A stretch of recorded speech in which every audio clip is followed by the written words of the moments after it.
레위기 1장. 주께서 회막에서 모세를 불러 말씀하셨다. 이스라엘 백성들에게 이렇게 일러라. 너희 가운데 누구든지 주께 가축을 예물로 바칠 경우에는 소나 양을 바쳐야 한다. 소를 번제물로 바치려면 흠없는 수컷으로 바쳐라. 주께서 받으시도록 회막 문간에 가져다 놓아라. 번제물의 머리 위에 손을 얹어라. 그러면 주께서 그것을 그 사람의 죄를 씻어줄 제물로 받아들이실 것이다.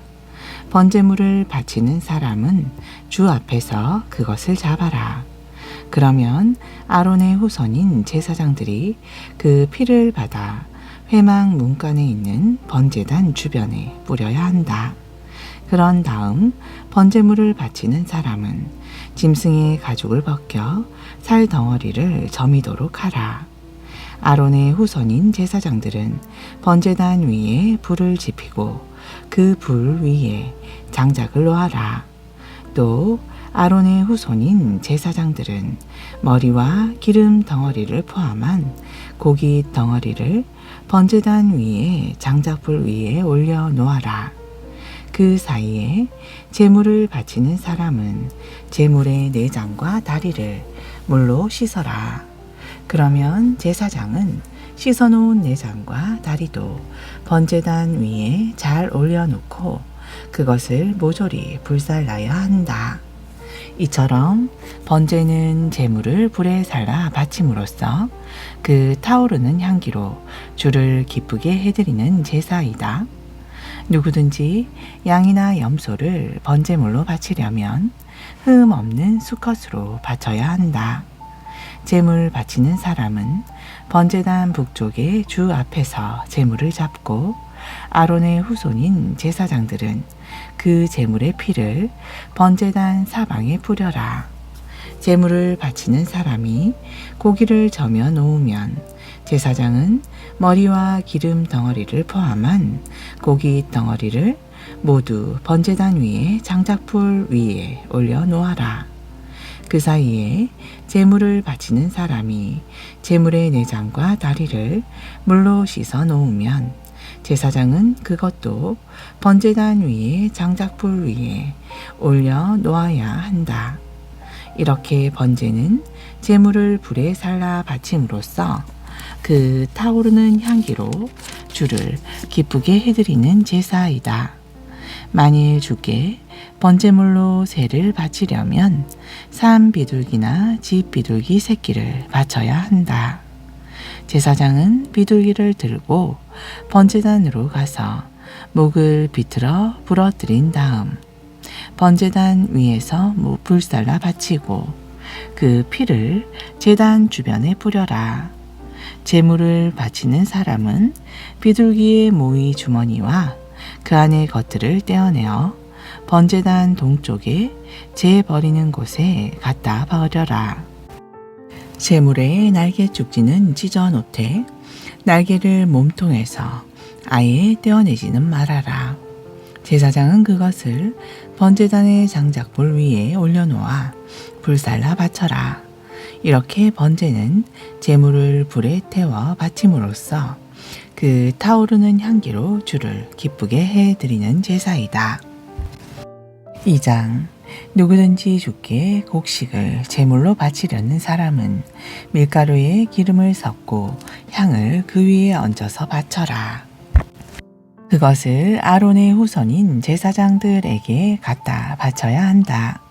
제사장은 기름을 섞은 밀가루 한 줌과 향을 전부 가져다가 주께 바친다는 정성의 표시로 번제단 위에서 불살라라.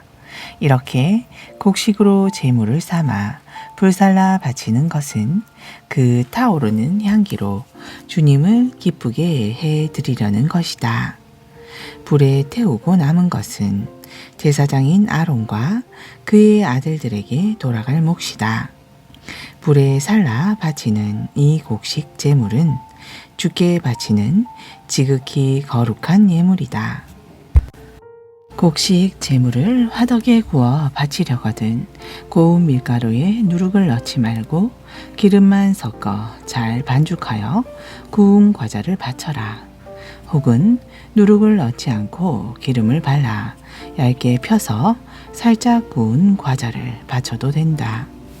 곡식 재물을 소뚜껑처럼 생긴 넓적한 판에 구워서 바치려거든 누룩을 넣지 않고 기름을 섞어 반죽한 고운 밀가루로 만든 것이라야 한다. 반죽한 것을 여러 조각으로 나누어 기름을 두르고 구워서 바쳐라. 곡식 재물을 냄비에 쪄서 바치려면 고운 밀가루에 기름만 넣고 짜야 한다. 이렇게 만든 빵을 주께 바치려고 제사장에게 가져오면 제사장은 그것을 번제단으로 가지고 가서 그 재물 가운데서 얼마를 떼어내어 정성의 표시로 번제단 위에서 불살라라.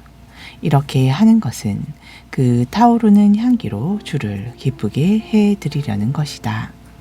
불에 태우고 남은 것은 제사장인 아론과 그의 아들들에게 돌아갈 몫이다.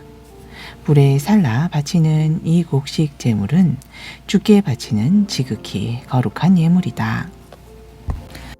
주께 바치는 곡식 제물에는 누룩이 들어가면 안 된다. 곧 불살라 주께 바치는 모든 제물에는 누룩이나 꿀을 넣으면 안 된다. 처음 추수한 것을 주께 바칠 때는 누룩이나 꿀을 바쳐도 된다. 하지만 불에 살라 그 향기로 주를 기쁘게 해드리려고 주께 바치는 모든 제물에는 누룩과 꿀을 넣으면 안 된다. 모든 곡식 제물에는 항상 소금을 쳐라. 곡식 제물을 바칠 때는 하나님과 맺은 계약은 변치 않는 것이라는 뜻에서 소금을 빼놓으면 안 된다. 너희가 바치는 모든 제물에는 소금을 쳐야 한다. 처음 추수한 핵곡식을 주께 바칠 때는 찢거나 불에 볶아서 바쳐라. 기름을 치고 향을 그 위에 얹어서 바쳐라. 그것이 곡식 제물이다. 제사장은 빻은 곡식과 기름의 일부를 주께 바친다는 정성의 표시로 향과 함께 번제단 위에 불살라 바쳐라. 이것이 주께 불살라 바치는 제물이다. 3장. 누구든지 화목 제물로 소를 바치려면 수컷이든 암컷이든 흠이 없는 것이라야 한다. 제물을 바치는 사람은 손을 그 소의 머리 위에 얹은 다음 회막문에서 잡아라. 아론의 후손인 제사장들은 번제단 주위에 그 피를 뿌려라. 화목 제물로서 주께 불살라 바칠 부분은 다음과 같다. 곧 내장을 덮고 있는 기름 덩어리와 그 주변의 기름 덩어리, 두 콩팥과 거기에 붙어 있는 기름 덩어리, 간과 간을 감싸고 있는 기름 덩어리이다. 제사장인 아론의 아들들은 그것을 번제단 장작불 위에 놓인 번제물과 함께 올려놓고 불살라라. 이것이 불살라 타오르는 향기로 그 주를 기쁘게 해드리는 제사이다. 화목제로 드릴 화목제물로 양을 바치려면 암컷이든 수컷이든 흠이 없는 것이라야 한다. 만일 어린 양을 화목제물로 주께 바치려면 양을 주 앞으로 끌고 와야 한다. 양의 머리 위에 손을 얹은 후 회막 앞에서 잡아라. 제사장인 아론의 아들들은 그 양의 피를 번제단 주위에 뿌려라. 제물을 바치는 사람은 화목 제물 가운데서 기름 덩어리를 따로 떼어 놓아야 한다. 곧 엉치뼈 부근에서 잘라낸 고리, 내장을 덮고 있는 기름 덩어리와 거기에 붙어 있는 기름 덩어리, 허리에 붙어 있는 두 콩팥, 콩팥을 감싸고 있는 기름 덩어리, 콩팥을 떼어낼 때 함께 떼어낸 간을 감싸고 있는 거풀이다. 제사장은 그것을 번제단 위에 올려놓고 모조리 주께 불살라 바쳐라. 만일 염소를 화목 제물로 바치려면 염소를 주 앞으로 끌고 와야 한다. 그 머리 위에 손을 얹은 후 회막 앞에서 잡아라. 제사장인 아론의 아들들은 그 염소의 피를 번제단 주위에 뿌려라. 제물을 바치는 사람이 떼어내어 주께 바칠 부분은 이렇다. 곧 내장을 덮고 있는 기름 덩어리와 거기에 붙어 있는 기름 덩어리, 허리에 붙어 있는 두 콩팥과 그것을 덮고 있는 기름 덩어리, 콩팥을 떼어낼 때 함께 떼어낸 간을 감싸고 있는 거풀이다. 제사장은 그것을 번제단 위에 올려놓고 모조리 불살라야 한다. 이것이 불살라 그 타오르는 향기로 주를 기쁘게 해드리는 제사이다. 기름 덩어리는 모두 다 주의 몫이다. 너희는 기름 덩어리와 피를 먹지 말라. 이 규정은 너희가 어디에서 살든지 대대로 반드시 지켜야 한다. 4장. 주께서 모세에게 말씀하셨다. 이스라엘 백성들에게 말하라. 누구든지 주께서 하지 말라고 명령하신 것을 실수로 어겼을 경우에는 이렇게 하여라. 만일 기름 부음을 받은 제사장이 죄를 범해 그 벌이 백성에게까지 미치게 되었다면 그 제사장은 흠없는 수송아지를 주께 속죄 제물로 바쳐서 자기 죄를 씻어야 한다. 그 사람은 회막문 곧 주 앞으로 송아지를 끌고 와서 주의 머리 위에 손을 얹은 다음 주 앞에서 그 소를 잡아라. 기름 부음을 받은 제사장은 그 피를 얼마간 받아들고 회막 안으로 들어가서 그 피를 손가락으로 찍어 성소 휘장 앞 곧 주 앞에 7번 뿌려라. 제사장은 주 앞 곧 회막 안 향단 뿔들에 그 피를 발라야 한다. 나머지 피는 회막 문 앞에 있는 번제단 밑에 모조리 쏟아야 한다. 또 제사장은 속죄 제물로 바치는 수송아지의 기름 덩어리를 모조리 떼어내야 한다. 곧 내장을 덮고 있는 기름 덩어리와 그 주변의 기름 덩어리, 허리에 붙어 있는 두 콩팥과 그것을 덮고 있는 기름 덩어리, 콩팥을 떼어낼 때 함께 떼어낸 간을 감싸고 있는 거풀을 모두 떼어내야 한다. 화목 제물을 드릴 때와 마찬가지로 제사장은 기름 덩어리를 떼어내어 번제단 위에 올려놓고 모조리 불살라야 한다. 만 수송아지의 가죽과 살코기, 머리와 다리, 내장과 똥 등 수송아지의 다른 부분은 모두 진영 밖 정결한 곳, 곧 죄를 버리는 곳으로 가져가서 장작불을 태우고 모조리 불살라라. 만일 이스라엘 온 회중이 주께서 하지 말라고 명하신 것을 실수로 어겼을 경우 그들이 그 사실을 깨닫지 못하더라도 죄가 된다. 나중에 자신들이 범한 죄를 알아차리게 되면 회중은 속죄 제물로 수송아지를 회막 앞으로 끌고 와서 주께 바쳐야 한다. 회중의 장로들이 수송아지의 머리 위에 손을 얹은 다음 수 앞에서 그 수송아지를 잡아라. 기름 부음을 받은 제사장은 그 수송아지의 피를 받아들고 회막 안으로 들어가라. 제사장은 그 수송아지의 피를 손가락으로 찍어 성소의 휘장 앞, 곧 주 앞에 7번 뿌려라. 제사장은 회막 안에 계시는 주 앞에 분향 제단에 붙어 있는 뿔들에 그 피를 발라야 한다. 나머지 피는 회막 문 앞에 있는 번제단 바닥에 모조리 쏟아야 한다. 기름 덩어리는 모두 떼어내어 번제단 위에 올려놓고 불살라야 한다. 제사장은 속죄 제물로 바친 수송아지를 처리한 것과 마찬가지로 이 수송아지를 처리해야 한다. 이런 방식으로 제사장이 회중을 대신하여 속죄를 하면 그들은 용서를 받게 된다. 제사장은 수송아지를 진영 밖으로 가져다가 첫 번째 수송아지를 불사른 것처럼 불살라야 한다. 만일 백성의 지도자가 실수로 주 하나님의 명령을 어기면 그는 죄를 범한 것이다. 나중에 자신이 죄를 저질렀다는 것을 깨달으면 그 지도자는 흠없는 수염소 한 마리를 제물로 가져와야 한다. 그는 수염소 머리 위에 손을 얹고 주 앞에서 제물을 죽이는 곳에서 그 짐승을 잡아야 한다.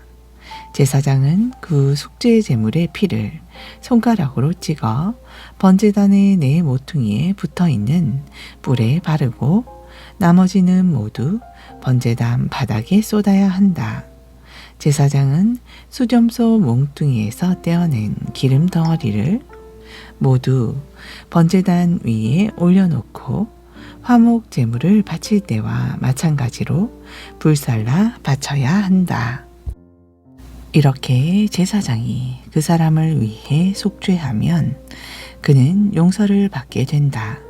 만일 백성 가운데 어떤 사람이 자신도 알지 못하는 사이에 주 하나님의 명령을 실수로 어겼더라도 그는 죄를 범한 것이다. 나중에 자신이 죄를 범했다는 것을 깨달았다면 그 사람은 자신의 죄를 용서받기 위해 흠없는 암염소 한 마리를 제물로 바쳐야 한다. 그는 암염소의 머리 위에 손을 얹은 후 번제물을 죽이는 곳에서 그 짐승을 잡아야 한다.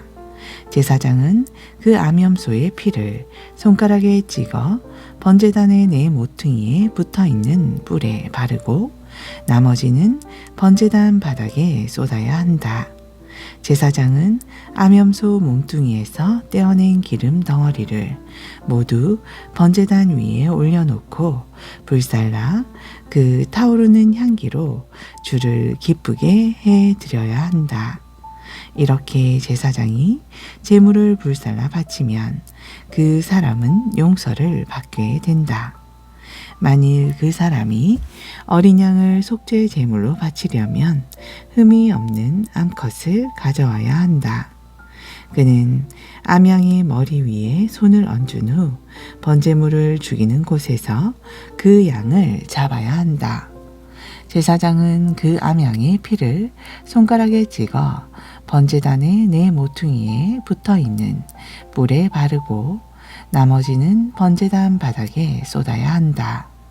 제사장은 화목 제물에서 기름 덩어리를 떼어낼 때와 마찬가지로 그 방식으로 어린 암양의 몸뚱이에서 기름 덩어리를 떼어내어 모두 번제단 위에 올려놓고 불살라야 한다. 이렇게 제사장이 속죄 제물을 불살라 바치면 그 사람은 용서를 받게 된다.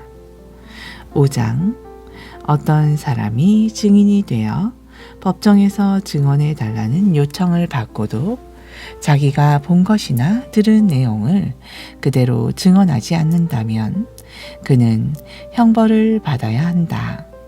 누구든지 부정한 들짐승이나 집짐승이나 길짐승의 시체를 만졌을 경우 설령 그것이 부정한 것임을 알지 못했다고 할지라도 그는 부정을 탄 것이므로 죄를 지은 것이다. 누구든지 사람의 부정과 접촉한 경우 그 부정이 무엇이든 간에 비록 그가 그 사실을 알지 못했다고 할지라도 나중에 그것을 알게 되면 그는 죄를 지은 것이다. 누구든지 나쁜 일이든 좋은 일이든 함부로 입을 올려 생각 없이 맹세를 하면 비록 그가 그런 사실을 알지 못했다고 할지라도 나중에 거기에 대해 알게 되면 그는 죄를 지은 것이다. 누구라도 이런 식으로 죄를 지으면 그는 자신이 죄를 지었다는 사실을 고백해야 한다. 그런 다음 그는 죄값으로 암양이나 암염소를 속죄 제물로 주께 바쳐야 한다. 제사장은 그 제물로 그 사람의 죄를 사해 주어야 한다. 만일 가난하여 양을 바칠 능력이 없는 사람은 산비둘기 2마리나 집 비둘기 2마리를 죄값으로 주께 바쳐야 한다. 그중 1마리는 속죄 제물로 다른 1마리는 번제물로 바쳐야 한다. 그가 그 제물을 제사장에게 바치면 제사장은 먼저 속죄 제물을 주께 바쳐야 한다.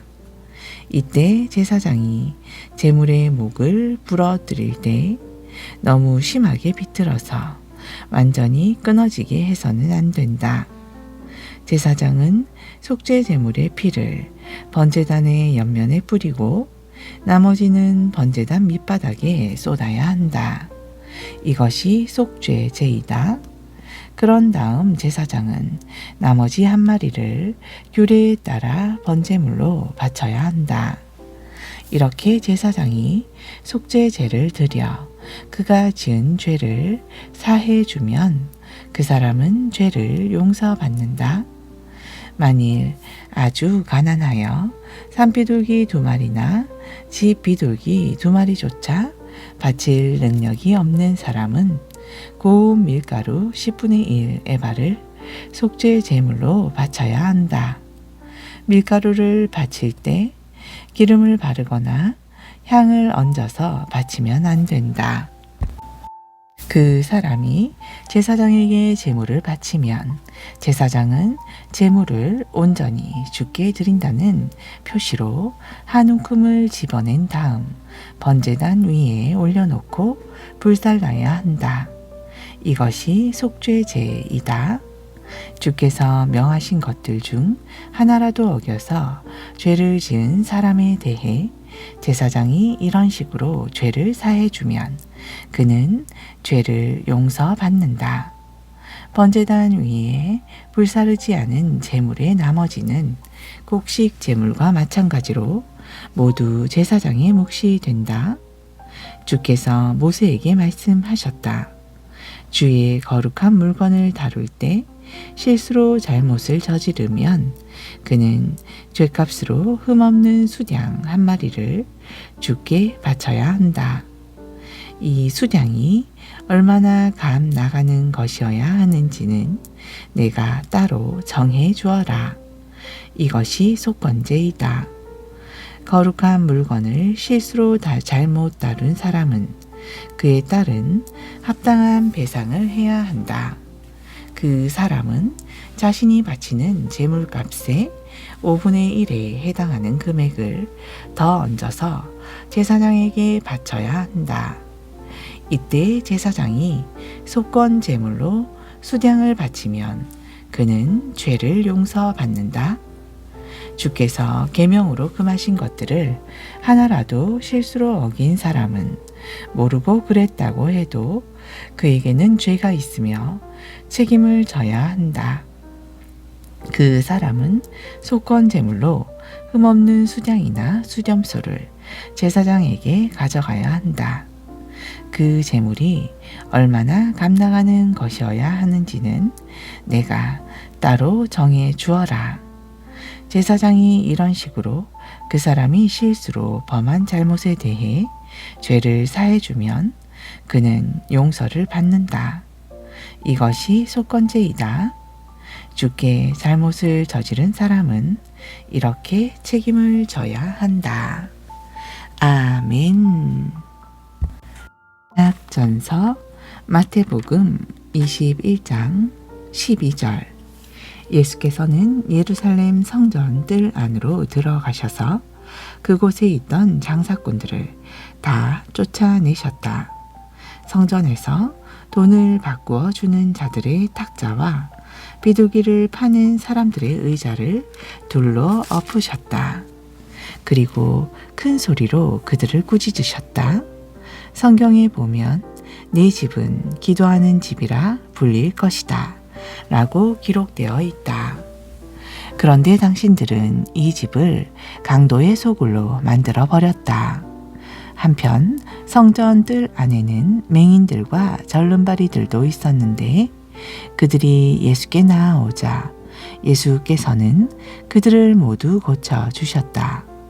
이를 지켜보던 대제사장들과 율법 교사들은 어린 아이들까지 성전 안에서 호산나 다윗의 자손이여 하고 외치는 광경을 보고 화가 치밀어 올랐다. 그래서 예수께 따지듯 물었다. 당신은 이 아이들이 뭐라고 하는지 듣고 있는 것이요? 예수께서 말씀하셨다. 다 듣고 있소. 당신들은 어린이들과 젖먹이들의 입까지도 주님을 찬송할 것이다 라고 기록한 성경 말씀을 읽어보지 못하였소. 그런 후 예수께서는 그들을 떠나 예루살렘 성 밖에 있는 베다니 마을로 가셨다. 그리고 거기서 밤을 보내셨다. 이튿날 이른 아침 예루살렘으로 되돌아오시던 중 예수께서 매우 시장하셨다. 그때 마침 길가에 무화과 나무 한 그루가 서 있는 것을 보시고 예수께서는 그리로 가까이 가셨다. 그러나 잎사귀만 무성할 뿐 아무런 열매도 보이지 않자 예수께서 그 나무를 향해 말씀하셨다. 이제부터 내가 다시는 열매를 맺지 못할 것이다. 그러자 무화과 나무가 곧 말라버렸다. 그 광경을 보고 제자들이 놀라서 물었다. 어떻게 해서 무화과 나무가 이처럼 금방 말라버렸습니까? 예수께서 말씀하셨다.